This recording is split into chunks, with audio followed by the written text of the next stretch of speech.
Welcome to a plumber's views on life, work, and balance.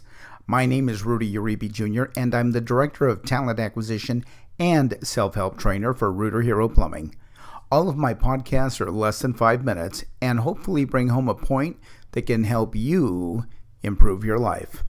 I'm a big believer in karma. What goes around comes around, the good and the bad. So let's avoid the bad and start shooting for the good. Today's podcast: how much money would you take before you considered it stealing? My sister came over last night to do some laundry while me and my wife went out for a few hours. My sister prefers to do laundry at her place, but the machines are out of order. She asked me if I had any loose quarters she could have for when the machines were back in order. I showed her where I keep a 5-gallon water bottle filled with change, and I told her to take what she needed. That was last night, and my sister was gone by the time we got home. So this morning, she calls me to ask if we had a good time and to thank me for letting her use our washing machine and dryer. Then she said, "Oh, by the way, I took 20 quarters. "That's fine," I said. "I just kind of took it," she said. "I didn't leave you a $5 bill. "Feeling guilty?" I asked. "Yeah, I actually had trouble sleeping last night because I just took the money as if it had no value. I just needed a few quarters and I took 20 of them. That's a pretty strong moral compass, wouldn't you say? Where does your compass point? At what point would you have told someone you took the change? $5, $10, $20.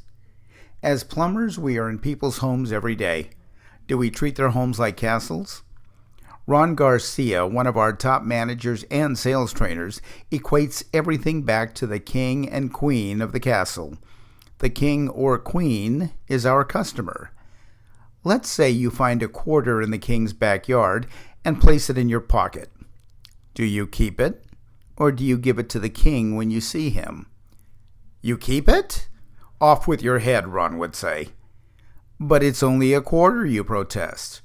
"It's not your quarter." "But the king didn't even know it was there," you insist. "What if the king was watching and saw you place it in your pocket?" Ron might ask. Off with your head. Imagine the trust you would build if you were to just hand the quarter to the king. "Mr. Smith, I found this in your backyard while I was digging the trench." "Oh, that's okay," he might say. "You can keep it." "Thank you, sir, but it belongs to you." Am I crossing the line? Am I being ridiculous? No, I'm not. Imagine what the king, your customer, would think if you were to hand him the quarter. Talk about trust. Talk about building customers for life. "But it's only a quarter," you insist. Exactly. It's only a quarter. What do you need a lousy quarter for? Give it back to its rightful owner. Start treating everyone you meet as if he or she were a king or a queen. "Thank you for allowing me to solve your problem, Your Majesty." Of course, you wouldn't say this out loud, but you would think it. Treat everyone as if he or she were the most important person in the world, and watch what happens to your life and to your career. I'm Rudy Uribe Jr.